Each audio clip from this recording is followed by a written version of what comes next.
तो आप बहुत इजीली सिर्फ उस पर्सन को यू रिमूव कर सकते हैं और आपकी इमेज पे किसी किस्म का कोई इफेक्ट भी नहीं पड़ेगा। बिल्कुल रियलिस्टिक और बिल्कुल ओरिजिनल आप ये वाली एडिटिंग कर सकते हो। ठीक है, तो चलिए इसकी प्रैक्टिस के लिए एक इमेज मैंने सेलेक्ट की हुई है, ज़रा इमेज ले आते हैं हम यहाँ पर। ठीक है, तो इमेज में ले आता हूँ अपने, ये एक इमेज मैंने सेलेक्ट कर रखी है, मैं ड्रैग एंड ड्रॉप कर रहा हूँ और इमेज यहाँ मैंने सेलेक्ट कर ली। ठीक है, इमेज की सिलेक्शन के बाद हम यहाँ पर देखो कभी भी हम अपनी मेन जो हमारी इमेज होती है ना, जो हमारी सोर्स फाइल होती है, हम उस पर काम नहीं करते ताकि वो हमारी जो ओरिजिनल फाइल है वो सेव रहे। तो उसके लिए हम यहाँ पर क्या करेंगे, उसके लिए हम इसकी सबसे पहले कॉपी बना लेंगे। ठीक है, कंट्रोल जे से एक हम इसकी कॉपी बना लेंगे। ठीक है, और फिर उसके बाद यहाँ पर हम एक और न्यू लेयर ले लेंगे। ठीक है, जिस पर हमने काम करना होगा। राइट, अब यहाँ पर आप क्लोन स्टैम्प टूल, जिसकी शॉर्टकट की एस थी, ठीक है, आप ये रहा। ठीक है, क्लोन स्टैम्प टूल उठाओगे। अच्छा, इस ऊपर यहाँ पर इस टूल की कुछ प्रॉपर्टीज आ रही हैं। यहाँ पे देखो ओपेसिटी 100% होना चाहिए, फ्लो 100% होना चाहिए। फ्लो क्या चीज़ है? फ्लो जैसे हम कोई कलर करते हैं किसी भी चीज पर, अगर हम कलर करते हैं एक ब्रश से कलर करते हैं तो एक दफा कलर करते हैं वो थोड़ा सा लाइट आता है, फिर दोबारा कलर करते हैं तो बहुत डार्क हो जाता है, फिर तीसरी मर्तबा कलर करते हैं तो और मजीद डार्क हो जाता है। तो फ्लो वो कलर का रेशो है जो हम फर्स्ट टाइम कर रहे हैं, उसके बाद कलर्स की लेयर एक के ऊपर एक लेयर चढ़ रही है ना, तो फ्लो इस चीज को कहते हैं। ठीक है, फ्लो आप 100% रखोगे। और क्लैम्प यहाँ पर के क्लैम्प टूल जो है, हम स्टैम्प टूल जो है, क्लोन स्टैम्प टूल, इसकी प्रॉपर्टी के बारे में थोड़ा सा हम डिस्कस कर लेते हैं। अच्छा, जैसे ही आप इस टूल को सिलेक्ट करोगे ना तो आपके माउस पे देखो एक ब्रश टाइप बनकर आ जाएगा। आप इसके साइज को इंक्रीज और डिक्रीज कर सकते हो अपने अकॉर्डिंगली। जैसे आपके पास ब्रैकेट ओपन और ब्रैकेट क्लोज के जो साइन है वो आपके पास इसके साइज को इंक्रीज और डिक्रीज करने के ये टूल है। आप अपने अकॉर्डिंगली इसे छोटा और बड़ा कर सकते हो या फिर यहाँ से भी कर सकते हो। ठीक है, यहाँ पर देखें एक चीज को मेक श्योर कीजिएगा कि जो हार्डनेस है ना, हार्डनेस इसकी अराउंड आप 50% से कम ही रखिएगा। ठीक है, अब ये हार्डनेस क्या चीज है? हार्डनेस जब आप यहाँ पर एक सोर्स डिफाइन करते हो, ठीक है, एक सोर्स को डिफाइन करते हो, तो जहां पर आप सोर्स डिफाइन करते हो वहां पर एक ब्लैक कलर का होल आ जाता है। मतलब वो जहां से भी आप सोर्स उठाओगे ना वहां पर एक निशान टाइप का आ जाता है, अगर हार्डनेस ज्यादा होगी तो। ठीक है, अगर हार्डनेस ज्यादा होगी तो निशान आएगा। तो हार्डनेस को आप तकरीबन 40 के अराउंड रख लें, 50 से कम रख लें बस। ठीक है, 50 से कम रखें, 45 रख लें, 40 रख लें। ठीक है, साइज आप अपने अकॉर्डिंगली इसका चेंज कर सकते हैं। एक और चीज यहाँ पर जो आपको ध्यान में रखने वाली बात है, देखो यहाँ पर आपके पास करंट एंड ब्लो करके लिखा हुआ आएगा। अगर आप करंट लेयर सिलेक्ट करोगे तो ये आपकी करंट लेयर पर ही काम करेगा। ठीक है, करंट लेयर से ही आपका ये सोर्स डिटेक्ट करेगा और करंट लेयर पर ही आप इस पे एडिटिंग कर पाओगे। मगर हम यहाँ पे करंट एंड ब्लो कर देते हैं। ठीक है, तो अब सोर्स जो है वो उठाया जाएगा कहाँ से? नीचे वाली लाइन से ब्लो। ठीक है, और वर्किंग कहाँ पर होगी? करंट फाइल पर होगी। सो अभी यहाँ पर देखो मैं एक इस बच्ची को, यहाँ मुझे ये वाला ग्राउंड यूज करना है किसी बैकग्राउंड के लिए, मगर मैं चाहता हूँ कि ये जो बच्ची है यहाँ से इसे हम रिमूव कर दें। तो उसके लिए देखो मैंने ये क्लैम्प अपना स्टैम्प टूल उठाया है। ठीक है, और यहाँ पर करंट एंड ब्लो सेलेक्ट किया है। अब मुझे यहाँ पर एक सोर्स डिफाइन करना होगा। ठीक है, तो सोर्स डिफाइन करने के लिए हम अपने कीबोर्ड से ऑल्ट प्रेस करेंगे और यहाँ पर बिल्कुल देखो इसके करीब, इसके बिल्कुल करीब नहीं, थोड़ा सा इससे फासले पर। ठीक है, इससे फासले पर मैं एक सोर्स डिफाइन कर रहा हूँ। फासले पे सोर्स क्यों डिफाइन कर रहा हूँ अभी आपको इसका पता चल जाएगा। जैसे मैं आपको जूम आउट करके दिखाता हूँ। देखें, जैसे ही मैंने ये सोर्स डिफाइन कर लिया ना तो मेरे माउस पे देखो जो मैंने सोर्स यहाँ से जो मैंने ऑब्जेक्ट जो सोर्स मैंने उठाया था, देखो मेरे माउस पर वो आ रहा है। ठीक है, आ रहा है ना। और अब मैं यहाँ पर देखो बहुत इजीली मैं यहाँ पर क्या कर दूंगा, जस्ट मैं क्लिक करूंगा और ब्रश की तरह देखो मैं इसे आगे लेके जा रहा हूँ। तो एक चीज जरा ध्यान में रखें, जैसे ही मैं यहाँ पर क्लिक कर रहा हूँ देखो मेरे माउस पर एक ब्रश के आइकन के साथ एक और प्लस का आइकन बनकर आ रहा है। तो ये वही सोर्स का आइकन है जो मैंने अभी डिफाइन किया था। ठीक है, ये देखो मैं आगे लेकर आऊंगा ना, तो ये देखो ये आगे जैसे जैसे ये प्लस का आइकन आगे आ रहा है, आगे ये सोर्स को डिफाइन करता जा रहा है। इसीलिए हम यहाँ पर क्या करते हैं, हम बहुत ज्यादा क्लोज, बहुत ज्यादा करीब से सोर्स को डिफाइन नहीं करते। देखो अगर मैं बिल्कुल यहाँ से सोर्स को डिफाइन कर लूंगा ना, तो होगा क्या, मैं जैसे ही थोड़ा सा आगे बढ़ूंगा वो जो प्लस का आइकन, वो जो सोर्स डिफाइन करने वाला आइकन है, वो इस बच्ची के फेस पर आ जाएगा और यहाँ पे दोबारा फेस बनना शुरू हो जाएगा। ठीक है, तो हम थोड़े से फासले पर यहाँ से हम सोर्स डिफाइन करेंगे, और सोर्स किस तरह डिफाइन करेंगे, ऑल्ट प्रेस करके। ठीक है, और आप यहाँ से अब इस तरह से देखो, आप ब्रश को बहुत इजीली आप यहाँ से इस तरह रिमूव कर दोगे। ठीक है, ये देखो कितना कितना इजी था, है ना, इसे रिमूव करना। जबकि आपकी आपकी जो फाइल है अभी, ठीक है, आपका जो ऑब्जेक्ट है अभी वो आपकी जो ओरिजिनल फाइल है वो अभी महफूज है। ठीक है, आप चाहते तो उसको बैकग्राउंड रिमूव करके, मगर इतना ज्यादा कंट्रोल आपके पास नहीं होता। आपकी इमेज जो है प्रोफेशनली आप जो है ना वो इसको क्लोन स्टूल टूल के बगैर जो है वो नहीं कर पाते, क्लोन स्टैम्प टूल के बगैर। अब देखो यहाँ पर कुछ ये ब्लैक ब्लैक टाइप के चल रहे हैं, तो मैं यहाँ से यही वाला सोर्स जो है वो मैं सिलेक्ट करूंगा। जैसे मैंने यहाँ सोर्स सिलेक्ट करा अपना, और अब मैं इसे यहाँ से ही कंटिन्यू करूंगा। ठीक है, ये देखो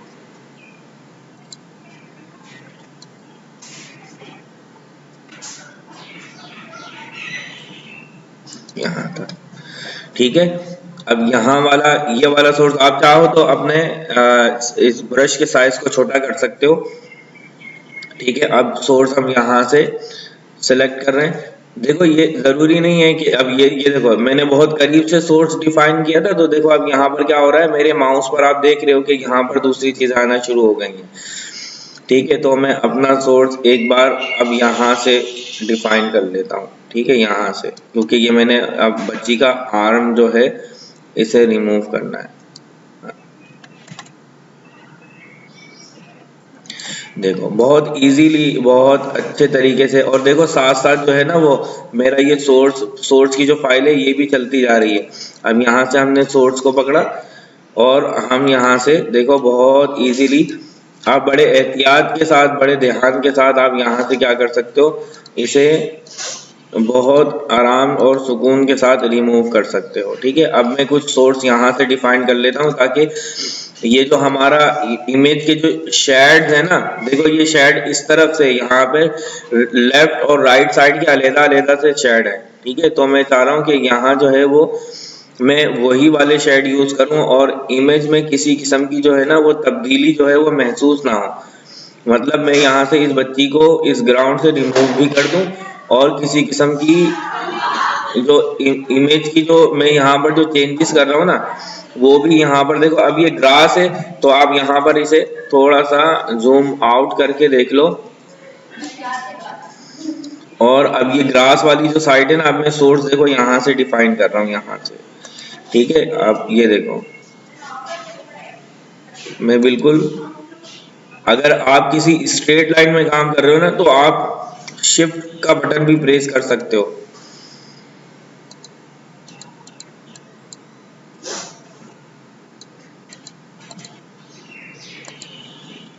ठीक है, अब यहाँ से ये वाला सोर्स और ये ग्रास वाला जो है वो हम यहाँ से ले लेते हैं। देखो भाई, है ना मजे की चीज।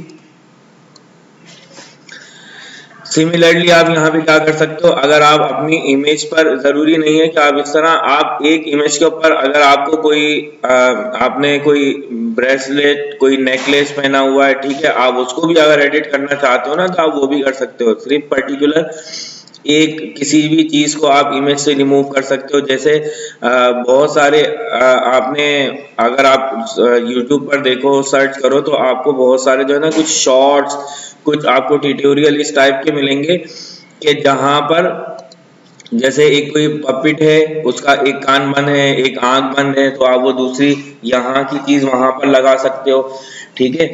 आप अगर किसी का एक मतलब आय, आप एक एक जैसी आय दिखाना चाहते हो तो आप वो कर सकते हो। आप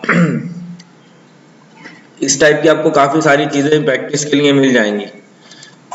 मतलब आप सेम सेम दिखाना चाहते हो, दोनों पार्ट को सेम अगर दिखाना चाहते हो ना, तो आप वो भी कर सकते हो। आपके पास राइट है, आप बिल्कुल कर सकते हो उसका। और ये देखो बहुत इजीली आप इस इमेज को यहाँ से रिमूव कर दोगे। मैं थोड़ा सा स्पीड से ये काम कर लेता हूँ ताकि आप लोग बोर ना हो। उम्मीद है समझ में आ रही है बेटा, क्लास समझ में आ रही है?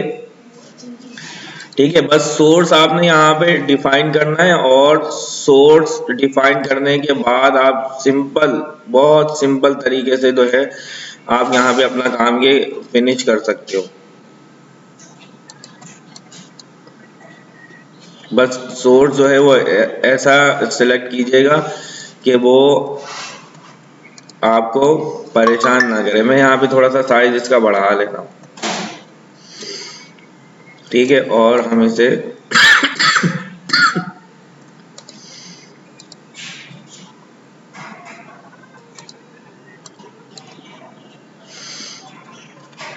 अब देखो यहाँ पे जो ग्रास है ना, वो भी दो तरह की ग्रास है। यहाँ पर देखो, ये देखो।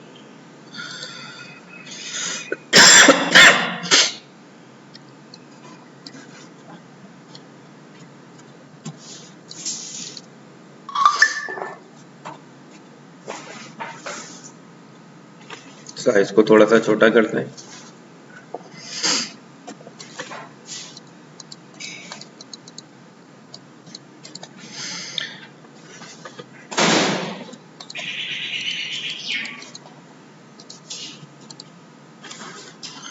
ये देखिए, बहुत आराम और बहुत इत्मीनान के साथ आपने काम करना है।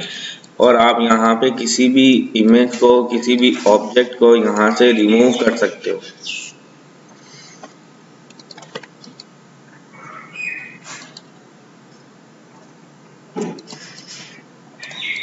ठीक है। ये देखिए। और अब देखो, बिफोर और आफ्टर अगर आपने दिखाना है तो आप इस आई को बंद करो और ये दिखा सकते हो। है ना मजे की चीज। और प्लस आपकी लेयर्स देखो, अभी आपकी जो लेयर्स हैं वो सेव हैं। ठीक है। आपकी ये जो इमेजेस हैं, इमेजेस ये आपकी जो सोर्स इमेजेस हैं, ये खराब नहीं हुई हैं। अच्छा, एक चीज और, अगर आप यहाँ पर ऑब्जेक्ट को दोबारा दिखाना चाहते हो, मतलब आप इस बच्ची की जगह भी चेंज कर सकते थे। आपको अगर ये लगता है कि ये बहुत ज्यादा करीब हो रही है, यहाँ पर हो रही है, इसको थोड़ा सा दूर हटाना है, तो आप वो भी कर सकते हो। मैं यहाँ पर इस लेयर को डिलीट कर रहा हूँ, एक न्यू लेयर लेकर, और हम यहाँ पर जो है इसका साइज थोड़ा सा बढ़ा लेते हैं। ठीक है। और यहाँ पे ये सोर्स जो है, ये अपना सोर्स डिफाइन कर लेते हैं। उसके बाद हम यहाँ पे प्रॉपर्टीज में आते हैं। प्रॉपर्टीज में आने के बाद देखो यहाँ पर देखो ये विड्थ और हाइट लिखा हुआ है। ठीक है। और ये लिंक भी हुआ है। हम यहाँ पर एक और इमेज बनाना चाह रहे हैं बच्ची की ना, एक और इमेज देखो यहाँ पर आपको दिख रही होगी मेरे माउस पे, एक और इमेज में बनाना चाह रहा हूँ। बट यहाँ पर मैं चाह रहा हूँ कि ये जो इमेज है ना, ये छोटी होकर आ जाए। ठीक है। तो उसके लिए हम यहाँ पर क्या करेंगे, इसके साइज को, अब क्योंकि ये लिंक्ड है, विड्थ और हाइट लिंक्ड है, तो अगर आप एक साइज को कम करोगे ना, तो दूसरा वाला ऑटोमेटिक कम हो जाएगा। ठीक है। मैं यहाँ पर 50% जो है ना, वो मैं इसके साइज को डिक्रीज कर रहा हूँ। ठीक है। मैं तकरीबन 50% पर इसके साइज को लेकर जा रहा हूँ। अब देखें यहाँ पर आप बहुत इजीली क्या कर सकते हो, यहाँ पर इस बच्ची को जो है वो दोबारा दिखा सकते हो। ये देखो, बिल्कुल इस तरीके से। ये देखो, आप अगर यहाँ भी दिखाना चाहते हो, आप देखो दिखा सकते हो। सही है। अब इसके बाद आपने क्या करना है, इसके बाद आपने सिंपल ये करना है कि इन दो लेयर्स को बंद कर दें। ठीक है। आपकी देखो, अभी तक आपने ये वाला काम किया है, ये काम किया है आपने। आप इसको अपने अकॉर्डिंगली जहां पर रखना चाहो रख सकते हो। अब यहाँ पर आप कहोगे कि सर ये जो बैकग्राउंड नजर आ रहा है ये कैसे रिमूव होगा, तो इसके लिए आप यहाँ से कोई भी आप ऑब्जेक्ट सिलेक्शन टूल उठा लो, पेन टूल से इसकी सिलेक्शन बनाने की कोशिश करता हूँ। आप चाहो तो आप यहाँ पर जो है ना वो किसी भी सिलेक्शन का कोई सा भी टूल यूज करके आप सिलेक्शन बना सकते हो।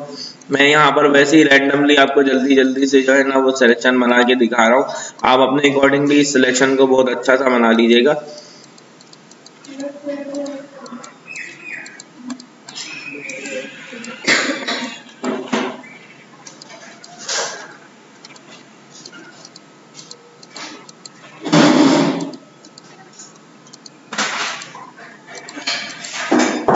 ये देखिए,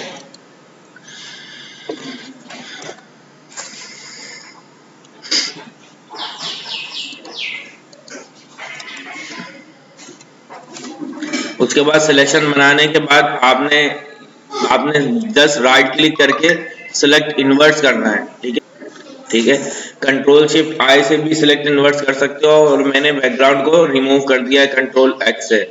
ठीक है, कंट्रोल एक्स करके मैंने बैकग्राउंड रिमूव कर दिया। अब ये अंदर की कुछ चीजें जो बाकी हैं आप चाहो तो इन्हें भी रिमूव कर सकते हो, और मैं इन्हें भी पेन टूल से रिमूव कर देता हूँ ताकि, और नहीं भी करेंगे तो ये तो चलेगा। ठीक है, कंट्रोल इंटर और ये रिमूव। ठीक है, अब हम इस आई ड्रॉपर को खोल के दिखाते हैं आपको। आप इस तरह इसे दिखा सकते हो। ठीक है, क्लोन स्टेम टूल से आप इसकी कॉपी भी ले सकते हो। ठीक है, कंट्रोल जे कर दो, इसकी कॉपी लेके एक यहाँ लगा दो, एक यहाँ लगा दो। इस तरह की आपने फोटोज में आप लोगों ने इस तरह की जो है ना वो आर्ट देखे होंगे, कोई लोग एक तस्वीर को छोटा कर देते हैं, बड़ा कर देते हैं, सेम वही पिक्चर होती है। ठीक है, सो आप ये कर सकते हो। उम्मीद है ये आज की क्लास आपको समझ में आई होगी। अगर कोई मुश्किल हो, कोई परेशानी हो, कोई चीज समझ में ना आई हो तो आप पूछ सकते हैं।